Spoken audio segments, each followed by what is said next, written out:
তো ওকে ভাই, চলে এসেছি নতুন একটি ভিডিও নিয়ে। এবার এই নতুন ভিডিওতে আমি একটি সাজেস্টিভ টাইপ মুভি তোমরা বলতে পারো যে তোমাদেরকে সাজেস্ট করতে যাচ্ছে। একটি নতুন মুভি 2025-এই বেরিয়েছে, থুদারাম। মুভিতে আছে মোহনলালের তুমি যদি আগের মুভি তুমি দেখতে যাও, মোহনলালের যে মুখ পরিচিত হয়েছে দৃশ্যম 2 থেকে, যেটা আমাদের অ্যাডাপ্টেশন করেছিল বলিউডে অজয় দেবগানও সেখান থেকে প্রচুর পপুলারিটি পায়। কিন্তু মোহনলাল আমাদের যে অ্যাক্টার আছে, তিনি এই দৃশ্যম 2 থেকেই প্রচুর পপুলার হয়, মানুষ এনার মুখ চেনে এবং তারপর থেকেই এনার মুখ দেখলেই বা এনার কোনো মুভি আসলেই মানুষ অ্যাকসেপ্ট করতে শুরু করে দেয় যে হ্যাঁ, নতুন কিছু থ্রিলার নিয়ে এসছে। তো সেরকমই একটি মুভি নিয়ে এসেছে, thriller movie, action thriller movie. তো মুভির নাম হচ্ছে থুদারাম। তোমরা মুভিটিকে দেখতে পারো, একদমই ভালো। বলবো যে মুভিটি কেন দেখবে, না দেখবে, মুভিতে কী কেমন আছে, পুরোপুরি স্পয়লার দেবো না, কিন্তু মুভিটা কেন দেখা উচিত সেটা অবশ্যই বলবো। তো চলো ভিডিও শুরু করা যাক। তোমরা যে চ্যানেলে নতুন হয়ে থাকো, চ্যানেলটিকে সাবস্ক্রাইব করো। ভিডিওটি যদি ভালো লেগে থাকে তাহলে ভিডিওটি পুরোপুরি দেখো, যদি ভালো লাগে তো বন্ধুদের সাথে শেয়ার করো, এটা লাইক করে দিও। আর ভিডিওতে কী ভালো লাগলো আর আমি কী ইমপ্রুভমেন্ট করতে পারি আরও ভিডিওতে, সেগুলো অবশ্যই তোমরা কমেন্টে জানাবে। তো চলো শুরু করা যাক। তো প্রথমে যদি মুভির ব্যাপারে কিছু বলতে আসি, ডোন্ট ওয়ারি, কোনো চিন্তা করো না, আমি কোনো স্পয়লার দেবো না বা মেন যে টুইস্ট প্লট সেগুলো সম্পর্কে আমি কিছুই বলবো না। খালি মুভির প্রথম ধারণাটা তোমাদেরকে বলে দেবো যে মুভিটা কেন দেখা উচিত, বা মুভির ব্যাপারে কিছু বলবো যেটা ভালো না খারাপ, যেটা আমার এক্সপিরিয়েন্স সেটাই আমি শেয়ার করবো। তো বেসিক্যালি যদি যখন মুভিটা শুরু হয়, যখন মুভিটা আমি দেখা শুরু করি, তখন সেখানে দেখা হয় যে সাউথ ইন্ডিয়া যে আছে, সাউথ ইন্ডিয়াতে বৃষ্টি বর্ষার জন্য পাহাড় থেকে ল্যান্ডস্লাইড হতে থাকে। ল্যান্ডস্লাইডের জন্য প্রচুর লোক মারা যায়, প্রচুর পশুর ক্ষতি হয়। সেখানে একটা পুলিশের বড় টিম চলে আসে, তারা এসে সবার লোকজনদেরকে উদ্ধার করে, তাদেরকে হেল্প করে এবং তার মধ্যে একটি পুলিশের গাড়ি পায়, যে পুলিশের গাড়ি থেকে একটা পুলিশ অফিসার বা একটা নর্মাল মানুষকে তারা রেস্কিউ করে। তারপরে সেখানে একটি তারা বস্তা দেখতে পারে, যে বস্তার মধ্যে একটি ডেড বডি ছিল। সেই ডেড বডি থেকেই শুরু হয় মুভির মেন প্লট। এখানে সেই একইভাবেই সেই একই ট্রানজ্যাকশানস, একই কার্ড ইউজ করা হয়েছে, যেটা জেনারেলিভাবে আমরা সমস্ত জায়গায় দেখতে পারি। সমস্ত ইউটিউব ভিডিওস হোক, সমস্ত এখন কি রিলেও 15 সেকেন্ড 16 সেকেন্ডের রিলেও এগুলো চলে এসছে, যে মেন যে প্লট হবে তার কিছু আন্দাজ দিয়ে দেওয়া, তার কিছু টুইস্ট আমাদের প্রথমেই লাগিয়ে দেওয়া, যার জন্য আমরা সেখানে এঙ্গেজিং হয়ে, সেখানে ক্যাচি হয়ে আমরা গোটা মুভিটা যাতে দেখি, গোটা ভিডিওস যাতে আমরা দেখি, সেইভাবেই কার্ড ইউজ করে, সেইভাবেই সাসপেন্স ইউজ করে। একটা থ্রিলার মুভি, আই থিঙ্ক যখন একটা থ্রিলার মুভি চলে আসছে, যখনই সেখানে চোর পুলিশের গেম চলে আসছে, তখন এইভাবে ইউজ করা হয় যে কে মারলো, কেন মারলো, কীভাবে হলো, এই জিনিসটা সাসপেন্স তৈরি করে হয়। আই থিঙ্ক এই সমস্ত মুভি থেকেই অ্যাডাপ্টেশন নিয়ে হয়তো ইউটিউবস ভিডিওস বা রিলসে ইউজ করা হয়েছে।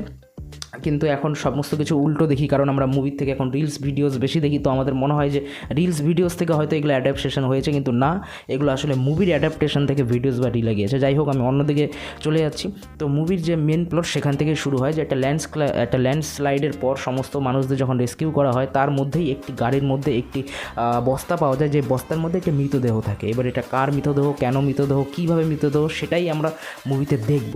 তারপরেই শুরু হয় একটা সহজ সরলভাবে ট্রানজ্যাকশন দিয়ে একটা মুভি, যেখানে একটা ফ্যামিলিকে দেখানো হয়। সেখানে তার ফ্যামিলি ঠিকঠাকভাবে আছে। একটা যে ক্যারেক্টার, যে মুভির মেন ক্যারেক্টার শানমুগাম, তার জীবনযাপন দেখানো হয়, সে ঠিকভাবে আছে, সে নিজেরভাবে আছে। তার তার লাইফের সবথেকে ফেভারিট জিনিস হচ্ছে তার কার, যেটা সে গিফট পেয়েছিল তার পাস্ট লাইফের এক ইনসিডেন্ট থেকে, সেটাও তোমরা মুভির মধ্যে জানতে পারবে। এবং সে সেখানে ঠিকঠাকভাবে তার জীবনযাপন করছিল, তার লাইফস্টাইল কী ছিল না ছিল।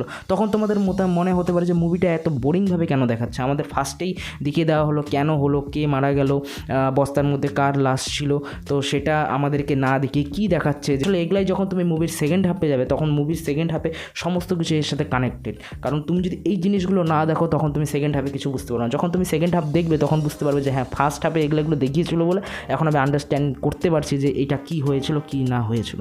তো সেখানেই সমস্ত কিছু ঠিকঠাক চলে, তার সমস্ত কিছু পরিচয় যা যাবতীয় যা কিছু আছে সব ফিল্মের মধ্যে দেখিয়ে দেওয়া হয়।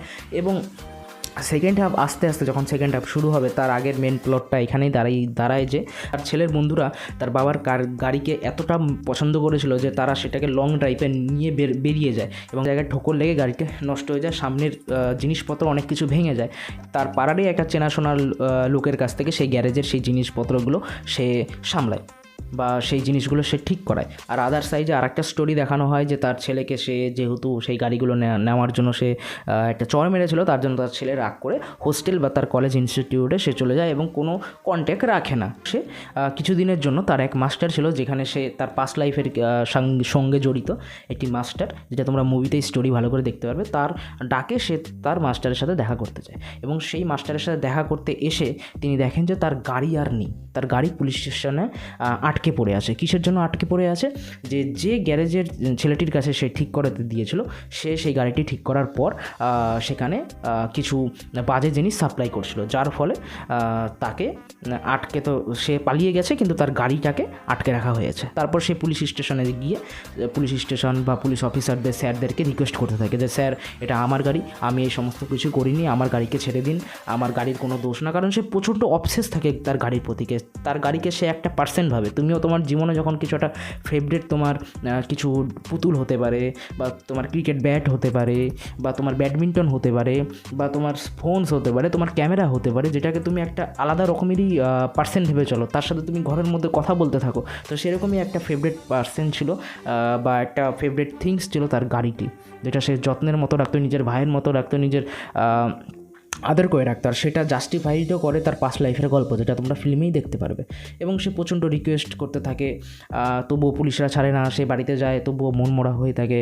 তারপর সে ফাইনালি পুলিশের কাছে গিয়ে অ্যাপ্রোচ করে এবং একটি পুলিশ আছে সেখান থেকে এন্ট্রি হয় একটি মেন ক্যারেক্টার জর্জ স্যার, যে ক্যারেক্টারটি হচ্ছে মুভির মেন মশালা, মুভির মেন ক্যারেক্টার তুমি বলতে পারো। তখন মেন ক্যারেক্টার থেকে তুমি ভিলেনের দিকে চোখ চলে যাবে তোমার। ভাই অ্যাক্টিং করেছে জজ স্যার, যে বান্দাটি আছে যার নাম হচ্ছে প্রকাশ বার্মা স্যার, কি অ্যাক্টিং করেছে! জাস্ট লাইক তোমরা যদি দ্য বয়েজ সিরিজ দেখে থাকো, দ্য বয়েজ সিরিজে অ্যান্টনি স্টার যিনি আছে, যিনি রোল প্লে করেছে হোমল্যান্ডারের রোলটি তিনি এমনভাবে প্লে করেছে যে তাকে যদি রিয়েল লাইফেও কোনো পডকাস্টে দেখা হয় বা রিয়েল লাইফেও যদি তাকে দেখা হয়, মনে হয় যে হোমল্যান্ডারই দাঁড়িয়ে আছে, এখনই হয়তো আমাকে চোখ থেকে লেজার বের করে মেরে ফেলবে। ঠিক তেমনই পারফরমেন্স করেছে। তার অ্যাক্টিং, তার হাসি, তার তাকানোর স্টাইল, তার কথাবার্তা বলার ধরন, dialogue delivery, everything each and এতটাই পারফেক্ট যে তাকে যদি তুমি রিয়েল লাইফেও দেখো, মনে হবে যে ওই মুভিটার সেই জর্জ ক্যারেক্টারই এখনই তার মধ্যে এখনও ঘুরছে। তোমার তার পাশে থাকতে, তার পাশে দাঁড়াতে তোমার ভয় করবে। এইভাবে অ্যাক্টিংটা তিনি করেছে। মুভি আন্ডাররেটেড হতে পারে, মুভি হয়তো লোকের কাছে পৌঁছায়নি, কিন্তু সেই মুভির যে একটা ক্যারেক্টার এমনভাবে প্লে করেছে, বাপরে দুর্দান্ত। তোমার জাস্ট আমি বলবো, এই মুভিটি যদি তুমি স্টোরির জন্যও না দেখতে চাও, বা এই মুভিটা একটা সামাজিক সংবাদ দেওয়ারও চেষ্টা করেছে, সেটার জন্য তুমি যদি না দেখতে চাও, তাহলে একটা রোলকে কীভাবে পারফেক্টলি ডেলিভারি করা যায় সেই জিনিসটা দেখার জন্য অবশ্যই মুভিটা দেখো। 100% রেকমেন্ড থাকলো। মুভির যে মেন ক্যারেক্টার থাকে সানমুগাম, তাকে বলে যে আমার একটা বিয়েবাড়ি অ্যাটেন্ড করার আছে, সেই বিয়েবাড়িতে প্লিজ আমাকে নিয়ে চলো, সেই বিয়েবাড়িতে আমরা থাকবো, তারপরে আমাদেরকে তুমি ধীরে সুস্থে বাড়িতে ছেড়ে দিয়ে চলে এসো। এখান থেকে শুরু হলো মুভির মেন প্লট। এখান থেকে আর বেশি কিছু বলবো না। কীভাবে হলো, কেন হলো, সব কিছু অ্যাপ্রোচ করলো। বিয়েবাড়ি থেকে যাওয়ার পর কি হবে না হবে, সেই ডেড বডিটা কার, কি হবে, সেই ক্যারেক্টারটি কি করবে না করবে, জাস্ট বলবো না সেরকম। স্টোরিটাও একদম মাইন্ড ফাকিং স্টোরি। কি দেখে নিলাম, বাপরে বাপ, সেরকম কিছুই না। জাস্ট লাইক তুমি ধরে নাও কি, যেরকম মহারাজা মুভিটা, আমি বলবো মহারাজা মুভি বেশি ওভার রেটেড হয়ে গেছে। এতটাও ওভার রেটেড হওয়ার ছিল না আমার মতে। একটা নর্মালি একটা রেপ কেস গল্প, বা নর্মালি একটা মেয়েদের উপর যে অত্যাচার হয়, বা নাবালিক শিশু বালিকাদের উপর যে অত্যাচার হয়, সেটাকেই এমন টুইস্ট প্লট করে দেখিয়ে দেওয়া হয়েছে যে হ্যাঁ, যে মেন ভিলেন নিজের মেয়েকেই রেপটা করেছে বা তার ক্ষতি করার চেষ্টা করেছে। এটা ক্লাইম্যাক্স আর কি মহারাজা মুভির, জাস্ট এটুকুই, মানে আলাদা করে দেখানোর স্টাইল এটাই। তো মানুষ এটাকে দেখেই ভাবছে যে ও ভাই কী দেখে নিলাম। তো আমার মতে মহারাজা মুভি ওভার রেটেড ভাই। হ্যাঁ, আমি বলছি আমার মতে মহারাজা মুভি ওভার রেটেড। এর থেকেও অনেক ভালো ভালো মুভি আছে যেগুলো আন্ডার রেটেড। তো সেম লাইক এরকম। এবার যদি এখানেই তোমাদের প্রশ্ন হতে পারে, তো মহারাজা বেস্ট হবে না এটা এই থাদারামটা বেস্ট হবে, আমি বলবো এটা বেস্ট। মহারাজের তুলনায় এটা বেস্ট। এখানে তুমি একটু বেশি একটু এক্সট্রিম ফিল পাবে। তারপরে আর একটা এন্ড পয়েন্ট বলবো, যেটা হয়তো যদি একটু পারফেকশান, সেটা যদি একটু ঠিক করা যেত তাহলে হয়তো মুভিটা আরেকটু পারফেকশান হতো। মুভিটার দুটো জিনিসে পারফেকশান হতো। ফার্স্ট হাফটা একটু ডিলে করে দিয়েছে, সেখানে যদি একটু অন্যভাবে দেখানো হতো, বা মুভিতে যদি আর একটা কমপ্লেক্স স্টোরি দেওয়া হতো, বা একটা ক্যারেক্টার পুরোপুরিভাবে নাই হয়ে গেছে, যে ক্যারেক্টার জন্য আর কি মেন ক্যারেক্টারের গাড়িটা আটকে যায়, সেই ক্যারেক্টারটা পুরোপুরি নাই হয়ে গেছে। তো সেই ক্যারেক্টারের যদি আরেকটা ব্যাক স্টোরি বা সেই ক্যারেক্টারটাকে যদি গল্পে এনে আরেকটু টানা হেঁচড়া করা যেত স্টোরিটাকে, তাহলে ফার্স্ট হাফটা হয়তো অতটা বোরিং লাগতো না। আর সেকেন্ড হাফে